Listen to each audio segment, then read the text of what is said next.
Bonjour les amis, vous allez bien? Aujourd'hui, une petite vidéo sur un petit atomiseur sur lequel on entend pas mal parler en ce moment. Il y a des commandes groupées qui se font, c'est super bien, hein. Il y a des shops qui le vendent, c'est super bien, hein. Voilà. En ce moment, on est tous sur le Kayfun, le clone du Kayfun, le clone du clone du clone, du clone, du clone, du clone. Voilà. Bien moi ce soir, parce qu'on est, ouais, il fait nuit, et on est ce soir. Là, je vais vous parler d'un clone du Kayfun de chez Epro. Voilà. Il ressemble à ça en fait. Hein, bon, il est sympatoche, hein. Il est sympatoche. C'est esthétiquement comme ça, il est super bien. Maintenant, est-ce que ça va bien, est-ce que ça va mal? Ça, c'est une autre histoire. D'où ma vidéo, d'ailleurs. Et cette vidéo n'engage que moi, bien entendu, comme toutes les vidéos que je fais, c'est mon appréciation à moi, hein, et je vous donne mon impression, et après avec toutes les revues qui se font sur cet atto en l'occurrence, bah, vous vous ferez votre propre opinion, d'accord? Que les choses soient claires. Moi je ne vends rien, ok? Je suis pas sponsorisé par qui que ce soit, d'accord? Des fois j'aimerais bien, hein, mais je suis pas sponsorisé. Donc je vous donne mon impression, c'est gratos, c'est cadeau. Profitez, c'est cadeau. Voilà. Fallait que je le dise à un moment, c'est dit. Donc moi je vais vous parler du clone Kayfun de chez Epro. Bien sûr je l'ai acheté dans une boutique, donc je vais parler de cette boutique, c'est Vaposite. Il n'y a pas si longtemps que ça, je vous ai fait une revue sur le Rocket, d'accord, en comparaison avec l'original Kayfun. Le Rocket super bien, je vous ai dit, et je le répète, le Rocket marche super bien, je m'en sers encore, pas de souci, je vape avec, il n'y a pas de problème. J'ai toujours pas de fuite, il n'y a pas de souci. Par contre, il a un look pourri. Voilà, moi je vous le dis franchement, le Rocket je le sors pas, il reste à la maison. Parce que ouais, il est pas beau. Il est pas beau. Le Kayfun, je le sors pas trop non plus parce que comme je suis un petit peu tête en l'air, machin, je me dis si je perds le Kayfun, je vais faire la gueule. Donc je me suis dit pourquoi pas trouver un clone qui a une super tronche, franchement. Donc là il est sur le Menezes. Là en fait j'ai un setup clone, hein, le Menezes clone, d'accord, et le Kayfun clone. Et franchement, si ça c'est pas un setup qui a de la gueule, bah en tout cas moi il me botte, ok. Ceci étant dit, je parlais de quoi? Je parlais de l'Epro, ouais, c'est une balle, c'est une balle. L'Epro, oui, je parlais que le Kayfun ça me faisait chier de le sortir parce que si je le perdais ou si je me le faisais taxer sur une table, sur une table au resto ou au bar, voilà. Le Rocket il est tellement moche, pourri, pas beau, que lui, il n'y a pas de danger, on va pas me le voler, mais voilà, il est pas top.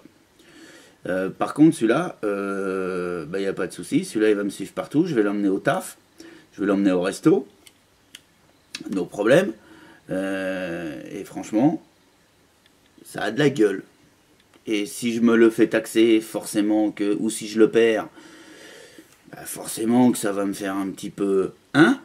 Ah oui, quand même. Mais je vais pas me foutre, 120 € dans le, hein? Je me mettrai que une soixantaine d'euros, quoi. Donc moi je dis bravo. Moi je dis c'est cool. Moi j'aime bien.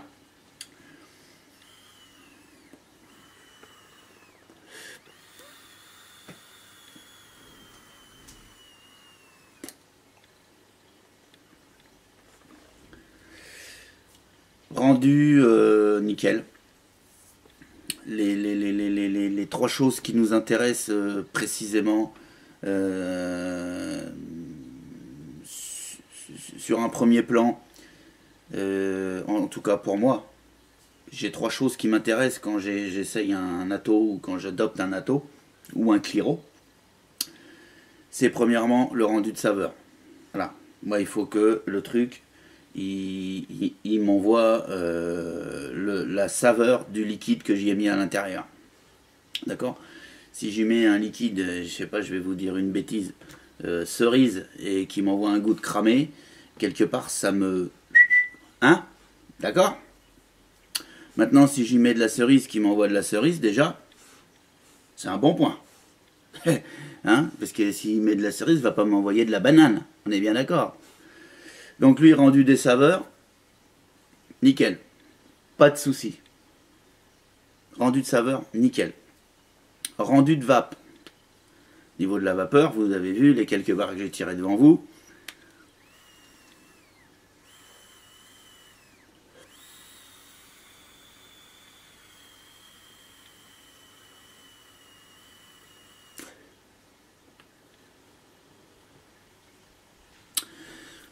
Ça va. Restons honnêtes, ça va. Le 8, le 8, il est là aussi. Pas de souci. Je crois même que si je continue à vaper sur ce genre d'atto, je vais redescendre mon taux de mon taux de nicotine. Parce que là, je vais m'adresser un petit peu aux débutants. Plus mon taux de nicotine est haut, plus j'ai un hit. C'est-à-dire que ça m'attrape la gorge. Plus mon taux de nicotine est bas, plus j'ai un hit léger, entre autres choses. Mais la nicotine est un élément majeur du hit. Moi je suis descendu depuis quelque peu un peu en nicotine, mais si je continue à vaper sur ce genre d'atto, je vais encore descendre ma nicotine. Donc ça c'est nickel, hein? Je trouve que c'est super bien. Il faut le dire aussi. Qu'on rentre dans des technologies d'atto qui nous permettent de pouvoir descendre nos taux de nicotine tout en gardant du hit. Ça, c'est important.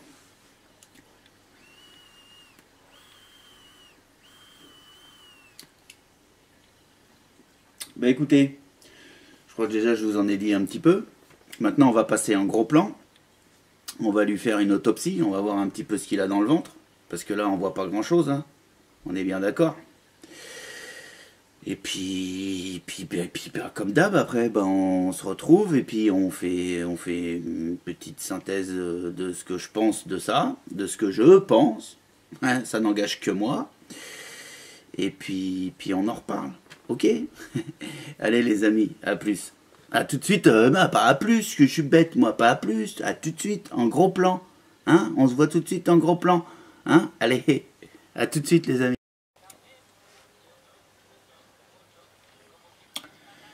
Bien, ben nous voici avec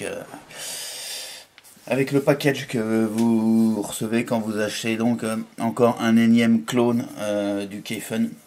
Celui-ci, il vient de chez Pro, hein, comme je vous le disais tout à l'heure.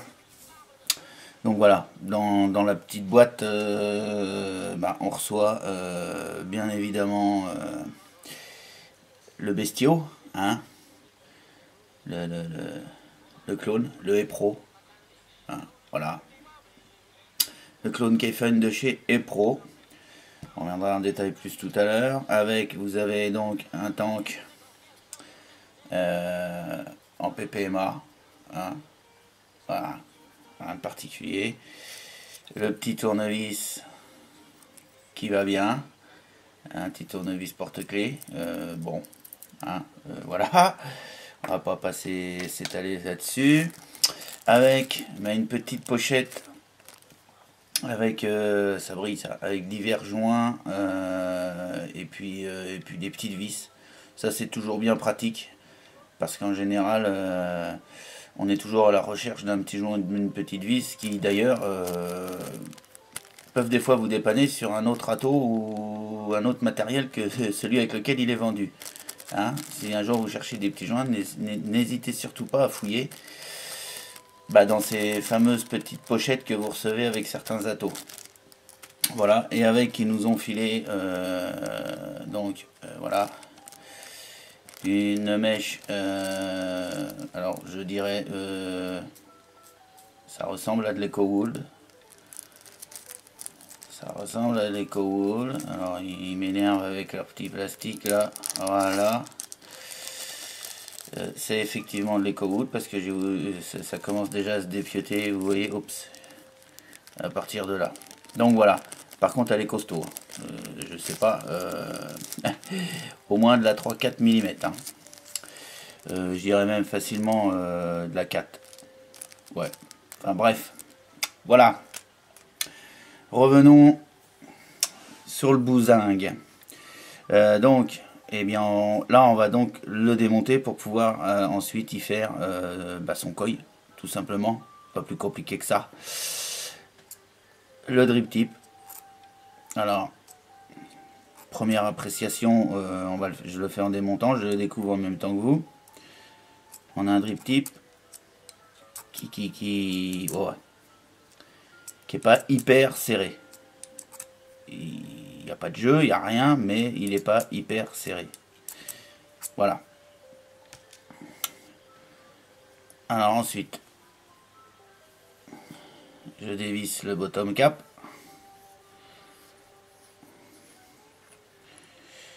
Ma première impression au niveau des filetages, c'est qu'on a quelque chose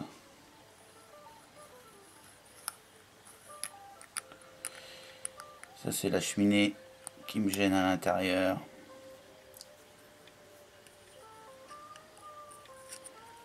Je vais enlever tout de suite la cheminée qui est à l'intérieur. Au passage, hein, vous pouvez voir, on a une qualité d'usinage tout à fait correcte.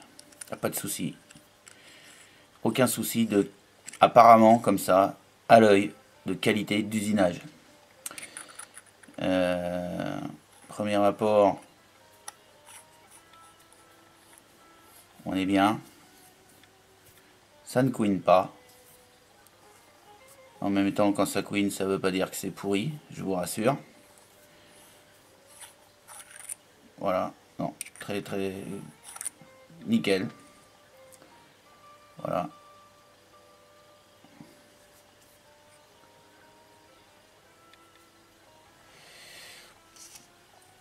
Je défais le premier tube.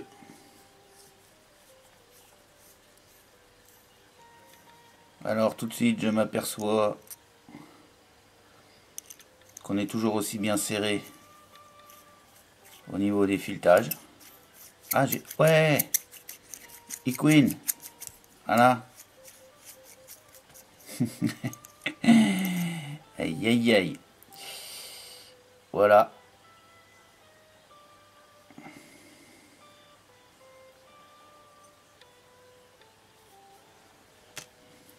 Ensuite, on a le tank du milieu. Donc notamment ce tank. Wow. Ce tank du milieu, il est soit comme ceci, ou soit comme ceci. Vous avez les deux possibilités. Là, si je monte à la place le PPMA, alors toujours pareil, hein, c'est du plastique, donc on y va mollo sur le vissage, on se met bien droit et on ne force pas. Une fois que vous êtes bien au fond de vos filetages, un petit coup de serrage quand même pour qu'on n'ait pas de fuite. Et voilà ce que ça donne avec le tank PPMA.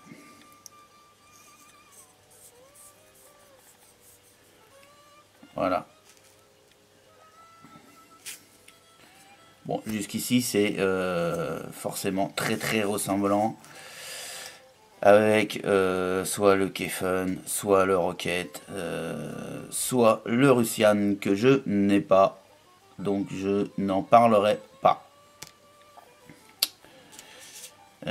Ensuite, je défais le dernier tube.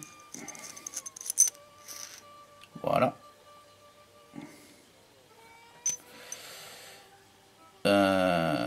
Voilà, là vous verrez qu'il y a le logo d'accord, du fabricant du Keifen. Donc ça c'est un peu limite quand même. Mais bon. Hein, voilà. Ensuite, je défais la chambre d'atomisation.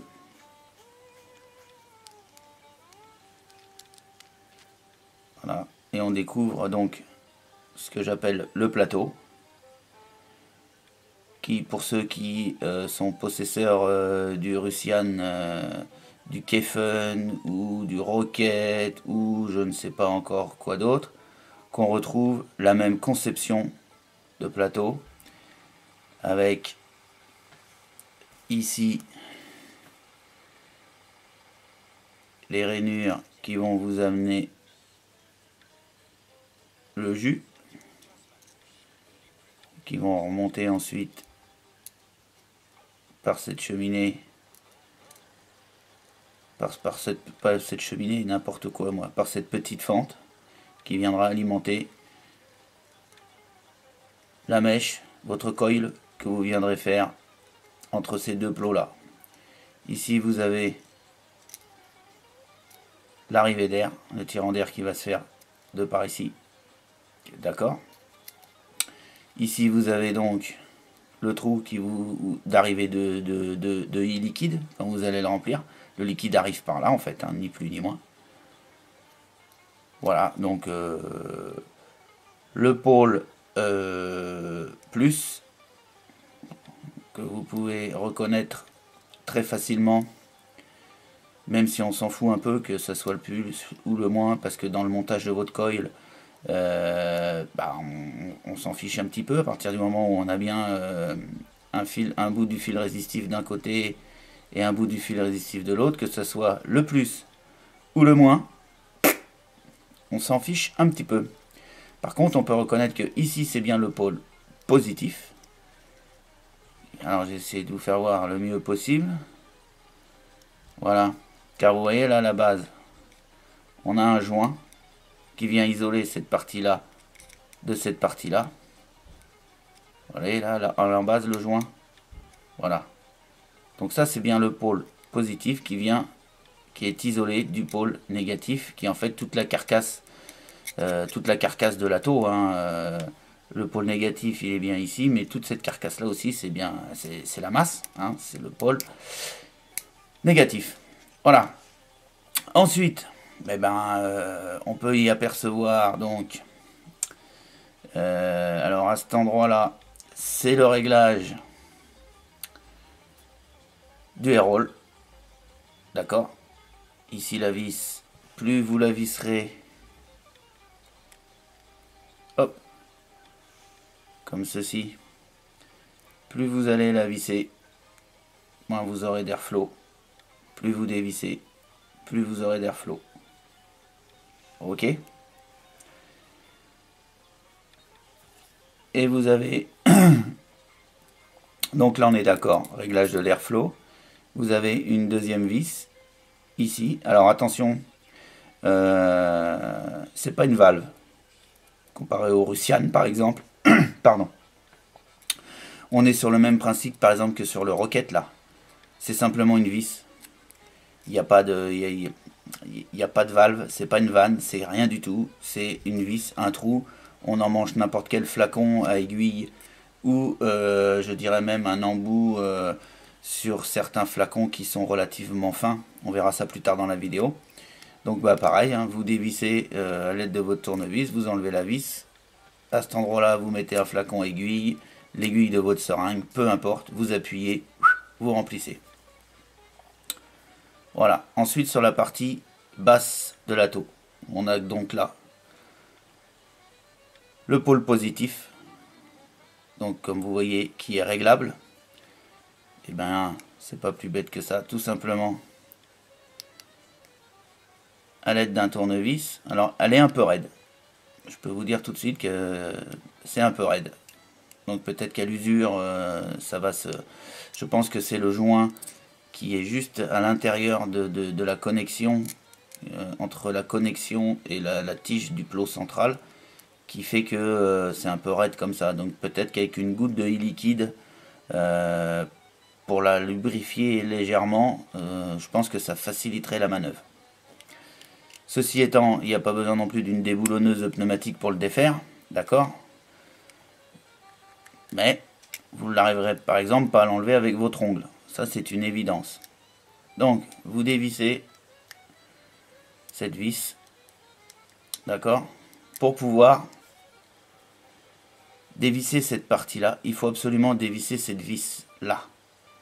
Si vous dévissez cette partie-là, là, sans avoir dévissé le plot, bah vous ne pourrez pas. Vous allez tout de suite comprendre quand je vais le démonter, la conception. Voilà. Le plot réglable qui est là, qui traverse, vient se visser dans cette partie-là de l'atto. Vous comprendrez aisément que si vous ne dévissez pas cette vis d'ici, quand vous allez dévisser, il va se passer que, en fait, il va se passer quoi? Ben, il va se passer que ça peut pas se dévisser.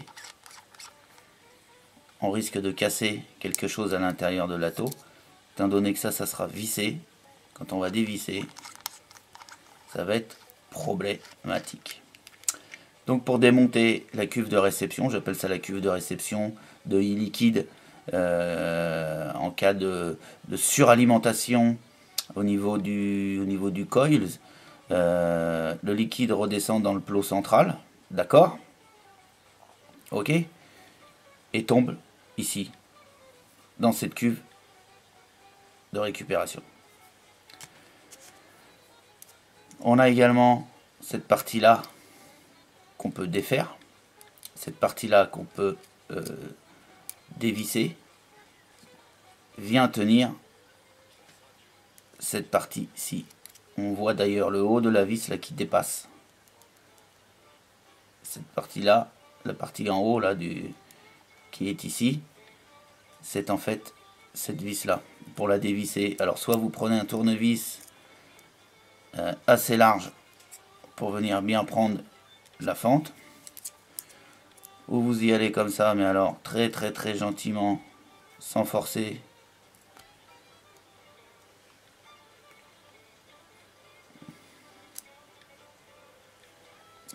Hop, c'est dévissé. Vous dévissez donc cette vis.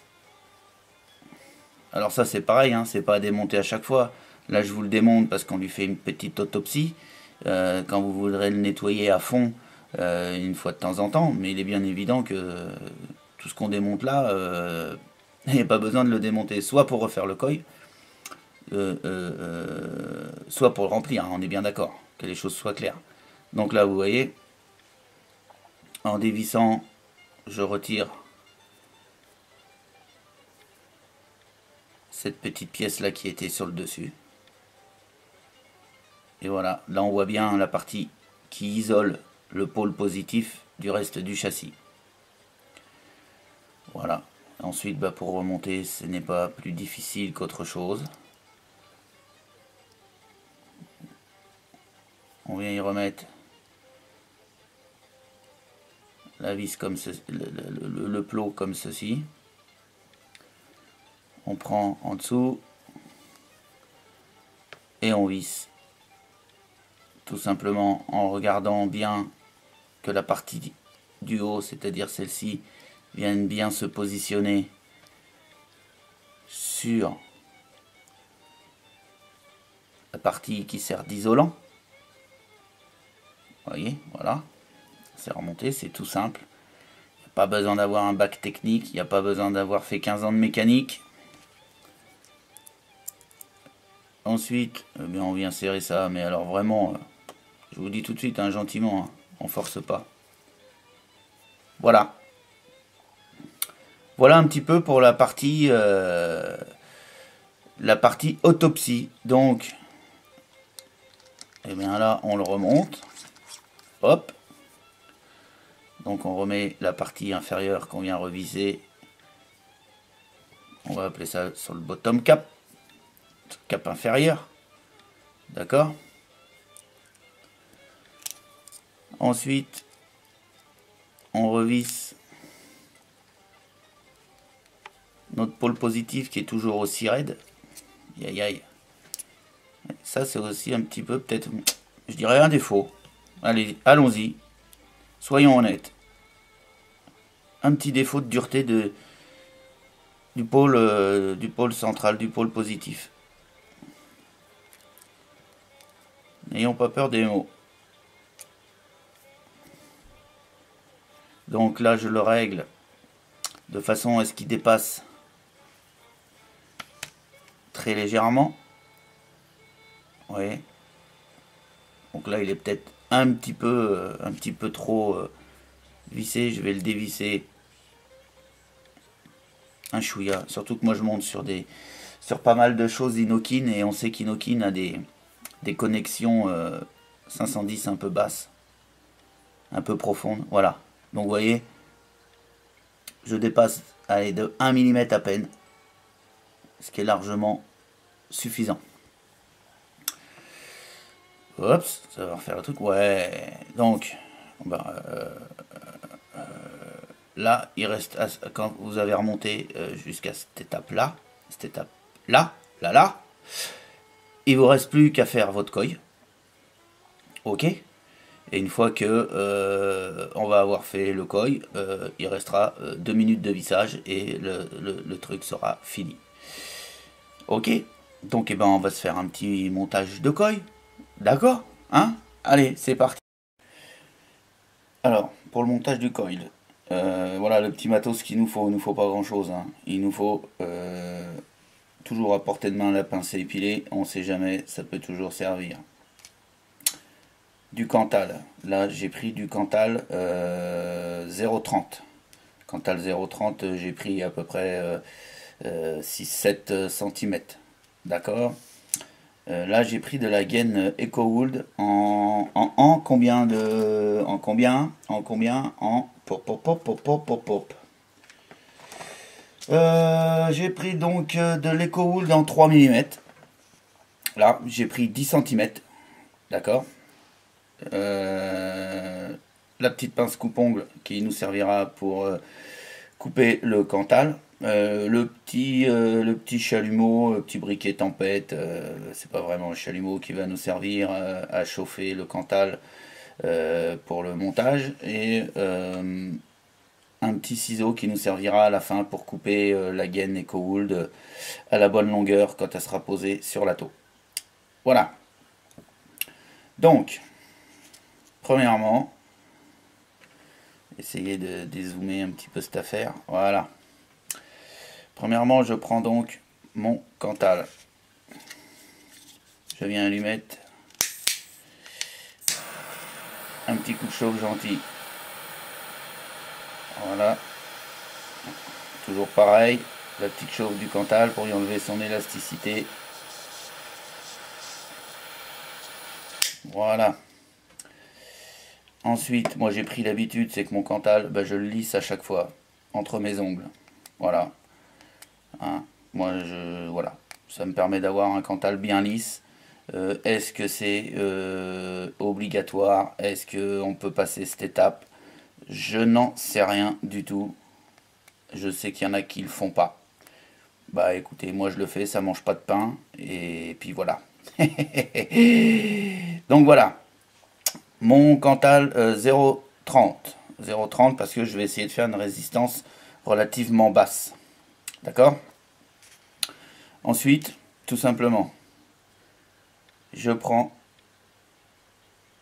ma gaine EcoWood que je plie en deux. D'accord? Voilà. Tout simplement plié en deux. Là, je vais faire un coil ultra simple. On ne peut pas faire plus simple. Hein. Voilà. Ensuite, je prends mon Cantal. Je me place le plus possible au milieu de ma mèche.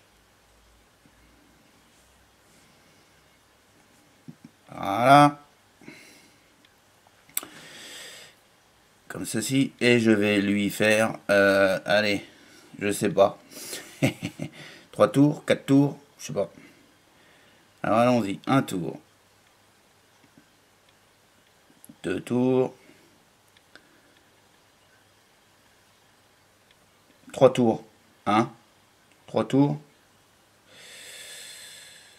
3 tours. Voyons, essayer de voir un peu ce que ça donne. 3 tours. 3 tours, 3 tours, 3 tours. Oh. On ferait peut-être bien un de plus, hein. Parce que là, on risque quand même d'être un petit peu bas en résistance. Allez, j'y en fais un.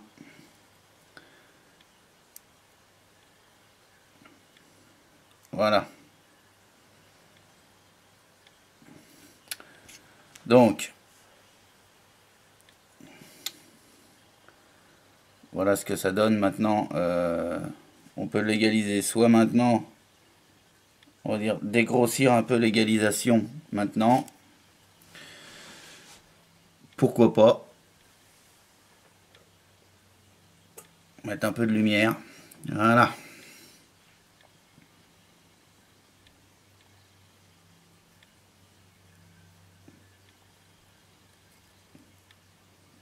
Donc, j'égalise mes spires. Vous apercevrez que avec du 0,30, c'est un petit peu plus difficile parce que le Cantal est un petit peu plus rigide.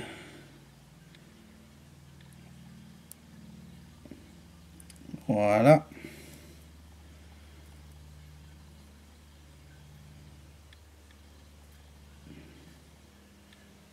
On finira de le régler correctement quand il sera mis sur la taux. Voilà, donc là vous apercevrez que les spires sont beaucoup trop espacées les unes des autres. Mais ça on peut le régler.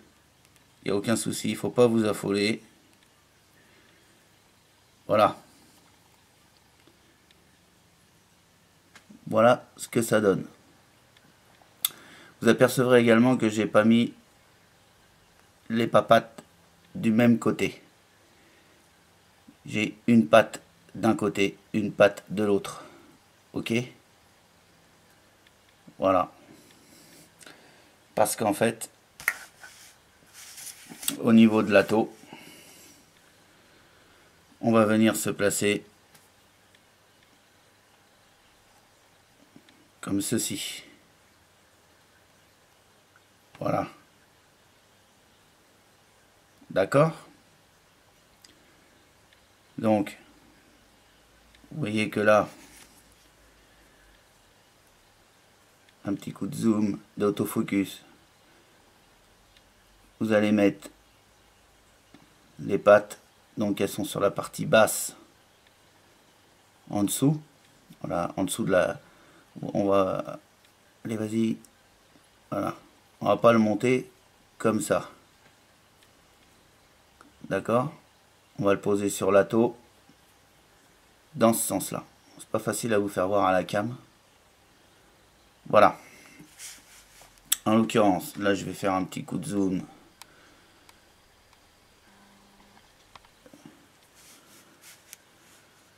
Voilà. Ensuite, vous venez vous placer donc. Vous n'oubliez pas, c'est de dévisser légèrement vos vis. Enfin, légèrement. Il faut quand même que le Cantal passe entre les vis. Et là, on va arriver dans la partie un petit peu plus... c'est la partie un petit peu plus chiante, hein, il faut l'avouer. Hein, arriver à mettre le Cantal dans les vis. Vous apercevrez que ici, vous avez des trous. Vous voyez, vous avez des trous là où on pourrait éventuellement passer le Cantal, mais ça n'irait pas du tout avec le montage que je veux faire. Moi, je veux que mon coil soit sur le dessus, donc je vois pas trop à quoi peuvent servir ces vis là. Ces trous là, je veux dire. Hein, voilà. Pour moi, les trous sont inutiles. On n'a pas le choix que de passer autour des vis, tout du moins pour le montage que moi je veux faire.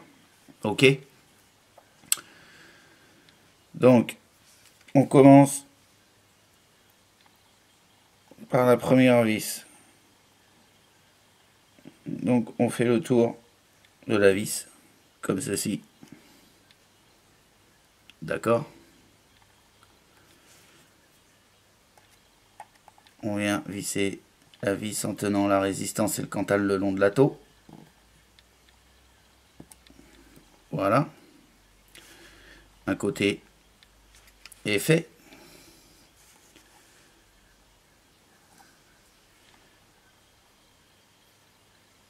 Vous voyez, là, on est vissé. Ensuite, on va venir y mettre la deuxième partie du cantal sur l'autre en passant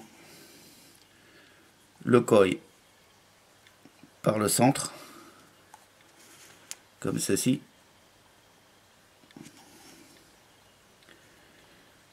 Et on vient y mettre, pareil que tout à l'heure. Je vais dézoomer juste un petit peu. Voilà.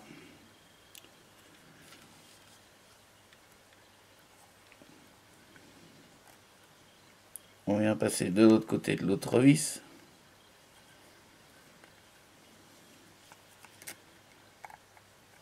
Vous voyez pas tellement bien, j'ai tous mes doigts devant. Hein. C'est pas très facile de tout vous faire voir. Voilà. En fait, c'est pas difficile, vous vous débrouillez comme vous pouvez pour venir coincer un bout de cantal sur une vis, un bout de cantal sur l'autre vis. D'accord? Voilà. Donc là, maintenant, on va essayer d'arranger le coil correctement sur la taux. Donc, il n'y a pas besoin, ne courez pas, prenez votre temps. C'est la qualité du montage du coil qui fera votre qualité de vape. D'accord?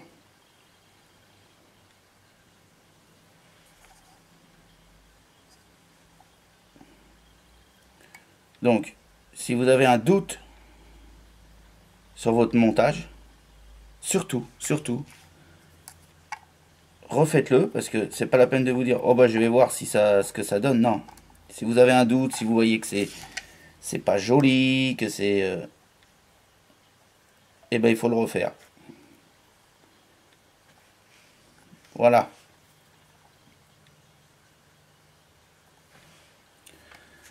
Donc, là, j'ai un coil. J'ai une résistance qui est à... On va redresser un petit peu ça.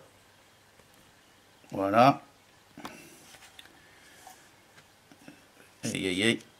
Alors je sais pas si vous allez y voir quelque chose. J'ai un coil à 3,5. D'accord? Je suis hyper haut. Donc ça va pas du tout. Ça va pas du tout.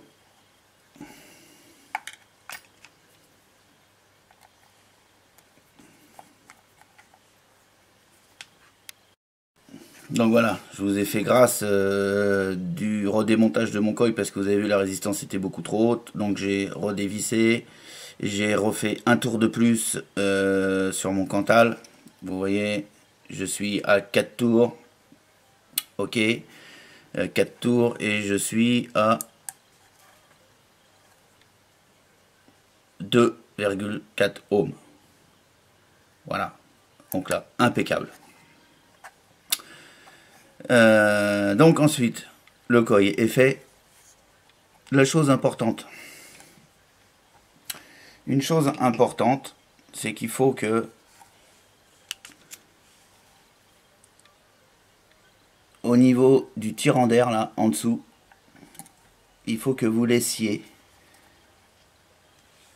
un petit espace. Voilà, vous voyez. Donc moi je règle à peu près comme ça au tournevis. D'accord, je mets la pointe de mon tournevis au niveau du coil. Et puis bah, vous réglez soit en remontant un peu, si vous voulez le remonter légèrement. Moi je voudrais le remonter un petit chouïa léger. Voilà. Voilà l'espace que j'ai. Et l'air là va venir pile poil sur mon coil. D'accord? Vous voyez que les spires ne se touchent pas. On n'est pas sur du micro-coil. Ok. Voilà, le montage du coil est fait. Et bien ensuite, une fois qu'on est arrivé à ce niveau-là, qu'est-ce qu'il nous reste à faire? Et il nous reste à monter la chambre d'atomisation. Donc, vous prenez la mèche, vous rassemblez la mèche comme ceci, d'accord? Le plus simple du monde, vous venez y mettre tout ce petit bazar à l'intérieur, d'accord? Sans forcer, il n'y a pas besoin de forcer. Il y a eu un déraillement là. Bah, excusez-moi. Ensuite, eh bien, je viens visser correctement la chambre d'atomisation. Voilà. Je recontrôle un coup. Je suis toujours à 2,4, donc on est bon. Ensuite, rien de plus simple. Quand vous êtes arrivé à ce stade-là, vous venez couper cette petite boucle là.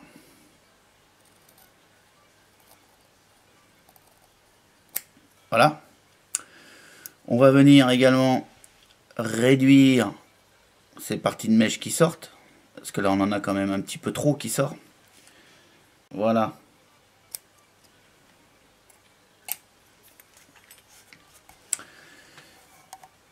Voilà. Une fois qu'on est arrivé là, eh bien, il suffit après de prendre un petit tournevis et de venir mettre les mèches à l'intérieur. Donc,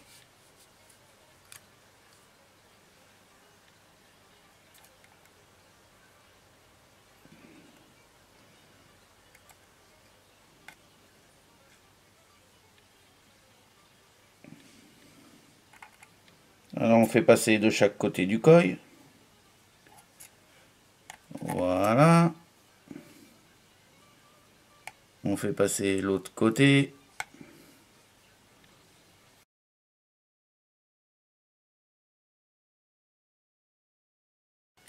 Ce qu'on peut faire,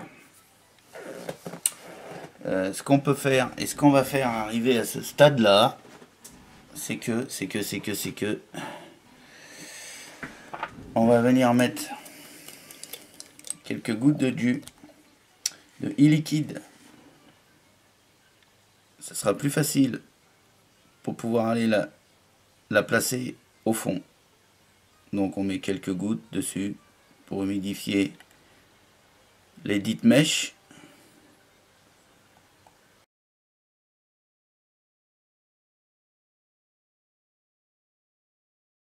Je suis un peu concentré là, je vous parle pas beaucoup, hein, mais voilà.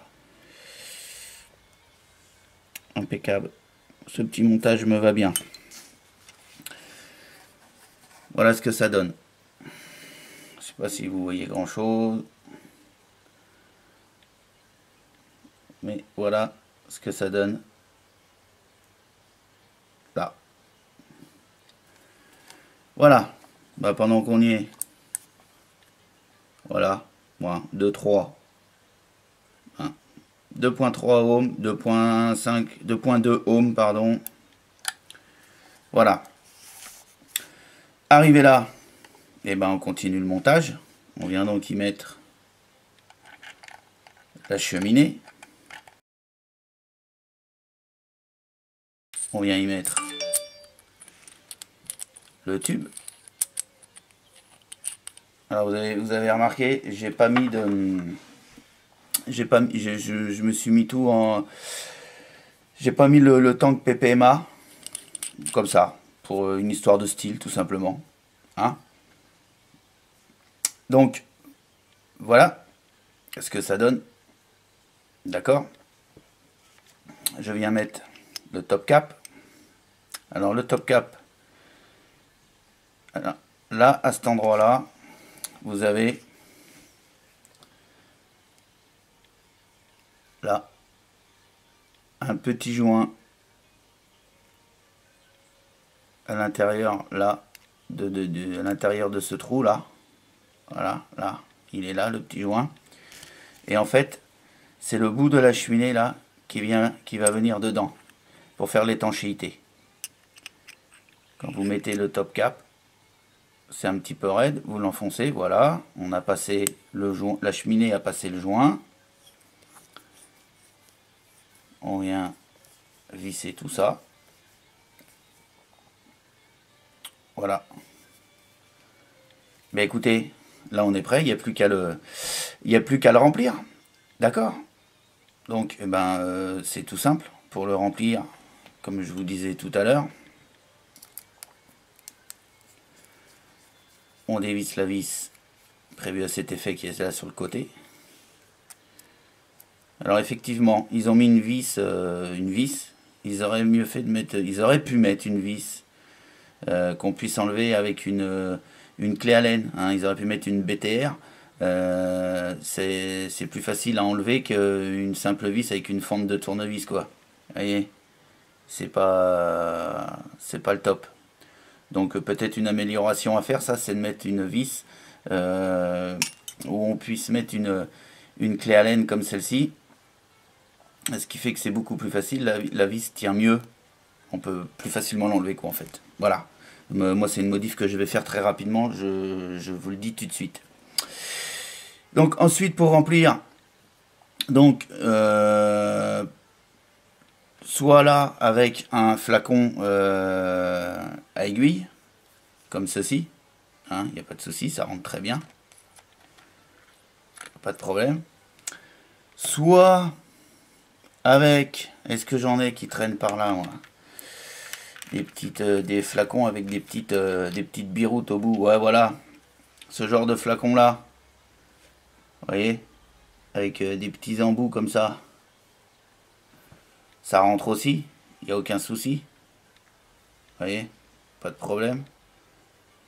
Ou aussi avec une seringue. Si le liquide que vous voulez mettre dedans n'est pas équipé d'embouts relativement fins, comme moi par exemple. Là, c'est du dye que j'ai dedans, dans un flacon, vous l'avez reconnu. Ok, donc par exemple le bout de la seringue, là ça va être difficile à faire avec le bout de la seringue, donc moi je vais pas le bout de la seringue, donc moi je ne m'embête pas, je vais prendre une seringue tout à fait classique. Ok, je viens prendre mon jus. Oh, c'est presque vide ça là-dedans, effectivement. Alors allons-y. Et puis bah, je vais, alors grosse contenance, hein, de liquide dans ce genre d'atto. Donc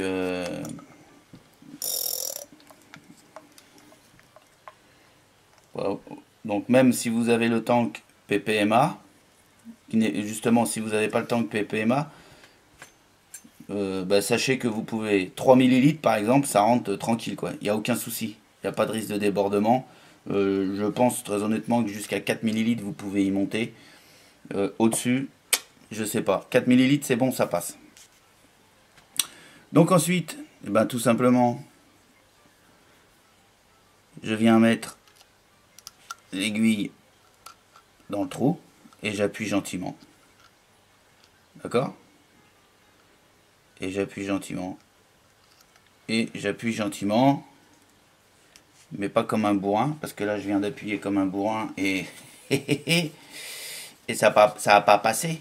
Hein? Bon bah voilà, vous avez tout vu, vous l'avez vu en gros plan, on a fait le montage du coil, nickel, on a fait le remplissage. Alors je reviendrai sur le remplissage quand même, parce que c'est important. On a un système de remplissage qui est tout à fait simple. C'est-à-dire que, je me répète, on dévisse la vis, on met un embout relativement fin ou un embout aiguille, on le met dedans, on appuie, on remplit. Ok. Maintenant, je vais vous dire pourquoi j'ai été embêté pour remplir l'atto. Et vous allez comprendre et vous allez dire, bah oui, et c'est normal. C'est tout à fait normal. Quand on enlève la vis de remplissage, pour y introduire donc le e-liquide, dans l'atto, on a de l'air. Jusqu'ici, je vous apprends rien. On est bien d'accord. Quand je mets ma seringue ou autre chose dans le trou de remplissage qui est relativement fin, il faut le dire, il est fin, et que j'appuie sur ma seringue ou sur mon flacon, je pousse du liquide à l'intérieur qui comprime automatiquement l'air qui est à l'intérieur de l'atto. Et si je comprime l'air qui est à l'intérieur de l'atto, il y a bien un moment où il faut qu'elle s'échappe et il faut un endroit où elle s'échappe. La seule façon de s'échapper sur cet atto, c'est par le trou de remplissage. D'accord? Donc, en train d'un truc un petit peu technique, mais en fin de compte, c'est pas qui est très simple à comprendre. Si avec mon aiguille que je rentre dans le trou, donc je prends la place dans le trou, on est bien d'accord, plus mon liquide qui est en 60% VG, donc liquide visqueux, que j'appuie, vous comprendrez que l'air ne peut pas s'échapper. D'accord? Donc il faut que j'y aille, mais alors vraiment, vraiment, mais doucement, tout doucement, tout doucement. Je vais vous dire, pour y mettre les 3 ml à l'intérieur de cet atto, parce que j'y ai mis 3 ml, j'ai bien mis, allez, 3 minutes, 4 minutes, facile. J'ai pas pris de chronomètre, hein, mais je vous dis, ouais, ça m'a paru long. J'ai mis 3-4 minutes. D'accord? Pourquoi? Parce que j'y ai été doucement, pour que le liquide, hop, rentre, et en même temps, laisse, une fois qu'il est rentré, pour laisser passer l'air. En fait, voilà, hein, c'est physique, c'est comme ça. Quand on pousse un liquide quelque part dans quelque chose d'étanche, forcément qu'il faut que l'air s'échappe quelque part. Là, il n'y a qu'un trou où il faut que ça s'échappe, je me répète encore une fois, c'est par le trou de remplissage. Donc, il faut remplir excessivement, et pour reprendre une expression, excessivement, lentement, le remplissage de l'atto. D'accord? Donc je vous dis, allez, j'ai mis 4 minutes. Même si j'ai mis 5 minutes, pour moi, c'est pas un problème. C'est pas un problème parce que, je vous répète, il a une contenance relativement importante. Moi, j'y ai mis jusqu'à 4 ml, c'est rentré. Peut-être que 5 ml, ça rentre. 4 ml, ça rentre. 4 ml, pour une grande moyenne d'entre nous, vapeur, ça va représenter quand même, en tout cas pour moi, une très bonne journée de vape. D'accord? Donc même si je me fais chier quelque part à mettre 5 minutes à rentrer 4 ml de liquide dans mon atto, je le remplis pas toutes les 2 heures ou toutes les 3 heures. Je sais que je me suis fait chier 5 minutes à remplir mon liquide et je recommencerai que ce soir. Bon. Voilà. Moi, ça me gêne pas. Maintenant, je comprends que ça puisse en gêner quelques-uns. Il n'y a pas de souci. Voilà. Mais je préfère vous le dire. Si vous pensez que sur cet atto, vous prenez, vous enfilez 4 ml et puis c'est fini, non. Non. Ça va vous prendre 4, 5, 3, entre 3 et 5 minutes. Allez, voilà. Voilà, je voulais en revenir sur le remplissage, parce que j'ai fait une coupure dans ma vidéo, parce que vous avez vu, ça avait coulé, et voilà, je voulais vous en parler, je vous en ai parlé. Voilà, la parenthèse est fermée au niveau du remplissage. Maintenant, qu'est-ce que je pense de cet atto? Franchement, ça fait 2-3 jours que je suis dessus. J'ai pas de souci, j'en suis à peu près à mon 3e tank de vidé, d'accord? J'ai pas eu de fuite, j'ai pas eu de glouglou, voilà. Là, je viens de vaper dessus depuis déjà pas mal de temps. Si j'ouvre au niveau du drip tip, allez, fais-moi un petit autofocus. Voilà ce que ça donne. Le drip tip, voilà ce que ça donne. S'il veut bien me faire le focus. Si vous voyez, il y a un petit peu d'humidité au niveau du drip tip. C'est pas du liquide. C'est de la condensation. C'est de la condensation, tout simplement. Voilà. Donc, pas de fuite. Important. Parce que moi, je peux vous dire tout de suite qu'un atto qui fuit, ça m'énerve direct. J'ai horreur d'avoir les mains grasses, là, enfin, bref, ça m'énerve. Pas de dry hit. Ça, c'est bien. Bah, voilà, quoi. Je veux dire, c'est tout ce que je lui demande. Je lui demande pas plus. Rendu des saveurs, comme je vous le disais tout à l'heure, il n'y a rien à dire. Le hit, il est présent. Je vous dis honnêtement, il n'y a pas de souci. Il est là. Il vous rend le hit que vous voulez de par le liquide que vous lui avez mis à l'intérieur. Il n'y a pas de souci. Maintenant, je dirais une petite parenthèse. Ceux qui vapent en 100% VG, à mon avis, vont rencontrer un gros problème de remplissage, puisque pour finir sur le remplissage, hein, VG, 100%, moi je vous dis à 60% VG, j'ai déjà du mal, alors à 100%, mais c'est pas impossible, hein, on peut le faire. Mais par contre, voilà, ça va mettre un petit peu plus de temps. Je pense que l'idéal sur ce genre d'atto, c'est du 70-30. Je pense que ça passe sans souci, même au niveau du remplissage, ça doit être cool. Pour finir sur le remplissage. Voilà. Bah, écoutez, le réglage du air roll là, eh ben, c'est à votre convenance. Prenez votre petit tournevis, vous réglez. Alors, pour donner une idée de départ, je pense très honnêtement qu'il faut l'amener à fleur. Vous voyez, la petite vis là, vous l'amenez à fleur de l'atto déjà. Vous tirez quelques barres et vous voyez si vous avez trop d'air qui arrive, si c'est trop aérien pour vous, vous le revissez, mais vous le revissez modérément. Un petit quart de tour.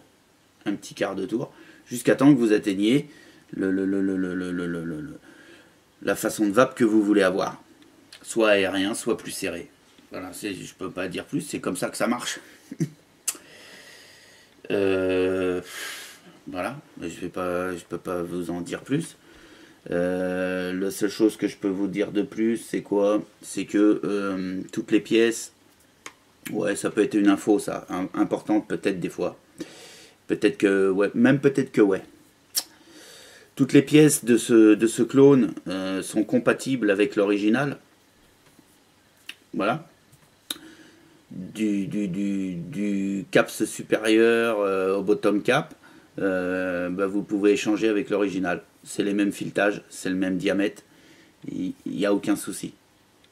D'accord? Ça peut... voilà. Ça peut servir, de le savoir. Hein? D'accord? Ce qui n'est pas le cas, par exemple, avec le Rocket. Mais le Rocket, n'espérez même pas mettre des pièces de Kefun sur un Rocket, c'est mort. D'accord? Celui-ci, là, le clone de chez Pro, les pièces se montent sur l'un ou sur l'autre. Sur l'original ou sur le clone, ça se monte. Voilà. Donc on n'est peut-être plus sur du clone, vous allez me dire, on est plus sur de la copie. Je suis d'accord avec vous. C'est de la copie. C'est de la copie. Mais en attendant, c'est super bien. L'original de chez Kefun, dans cette configuration-là, c'est-à-dire en 3.1 chez Kefun, je pense qu'on trouve le Kefun à l'heure actuelle 3.1 aux alentours des 120-125 €. Hein, si ma mémoire est bonne d'après ce que j'ai pu voir sur la toile. Celui-ci, le E-Pro, que je me suis procuré chez vaposite.com, je l'ai touché à 61,90 €. C'est-à-dire, grosso modo, moitié prix que l'original. Voilà. c'est quand même important, parce que, ok, c'est bien de prendre un clone, ou c'est pas bien. Je sais pas, chacun voit midi à sa porte. Moi, j'ai les deux. J'ai l'original et j'ai le clone.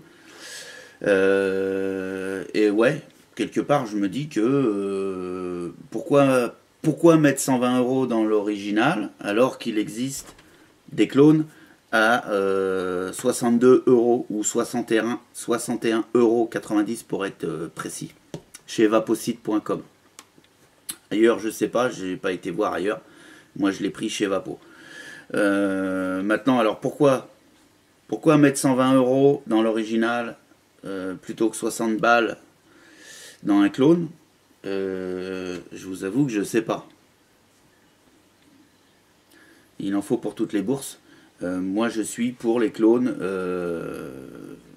Très honnêtement, je suis pour les clones, pour les gens qui veulent vaper sur du bon matos et qui n'ont pas forcément des moyens de malade mental. Parce qu'il est vrai que pour avoir... ça, c'est peut-être un petit peu con, un petit peu chiant. Mais c'est dans tous les domaines pareil. Mais là, on parle de la vape. Donc, c'est vrai que des fois, sur la vape, des gens qui n'ont pas forcément des moyens de fou sont obligés de rester sur des atos ou des cliros pas terribles, ou sur du mode, ou sur n'importe quoi, parce que forcément il y a des clones de tout. C'est ainsi, hein, et il faut faire avec. Donc moi je dis ouais, c'est bien. Moi je dis que des clones qui sont de cette qualité là, à ce prix là, c'est super bien, parce que ça nous permet d'avoir énormément de monde et énormément de vapeurs qui puissent vaper sur du bon matériel et se faire plaisir. Et on sait très bien que quand on se fait plaisir quelque part, on reste. D'accord? Si on vape sur de la merde, si on vape sur des trucs pourris qui nous envoient pas ce qu'on recherche, qu'est-ce qu'on fait? La vape, on la met dans la poubelle, on repart dans la tueuse. D'accord? Alors ouais, moi rien que pour ça, je dis oui, ok. Allez-y dans le clone, mais dans du clone de bonne qualité, comme celui-ci. Voilà. Sur ce, les amis, j'ai dit un petit peu tout ce que j'avais à vous dire pour aujourd'hui. Hein? Moi, je vais vaquer à mes occupations, puis bah, je vous dis à bientôt. D'accord? Allez, à ciao, à bientôt.